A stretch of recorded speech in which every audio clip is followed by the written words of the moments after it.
Il numero dei positivi in Veneto rimane alto, ma questo si spiega col grande numero di tamponi effettuati. Il paradosso è che il tracciamento, attività meritoria, fa scoprire molti contagi, mettendo la nostra regione in cima alla classifica dell'indice RT. Ci premiano perché arriviamo all'85% di contact tracing, ma tradotto in parole povere significa perché siamo bravi a trovare positivi. Cioè capisci che è come andare a pescare con una rete. Se tu ci vai col guadino, no? Con la retina, quella che si danno da bambini per andare a trovare le conchiglie, e prendi un pesciolino, non prendi niente, dici in questo mare non c'è pesce. Poi arriva quello con la barca, con la rete chilometrica a strascico e tira su tonni, tira su sarde, tira su di tutto. Allora nel mare c'è pesce o non ce n'è? Dipende che rete usi. A Castelcucco, dove c'era un focolaio importante, è stata fatta un'analisi approfondita sulla popolazione.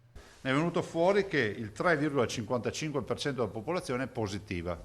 Questo è un dato tipico di un cluster. Con 185.000 euro di investimento, la Regione, in collaborazione con l'Università di Padova, farà partire uno studio di campionamento della popolazione. Si decideranno delle popolazioni target, che non saranno, per dire, saranno molto eterogenee, perché rappresenteranno trasversalmente tutte le fasce di età e tutte le classi sociali o lavorative, insomma, mettetela come volete.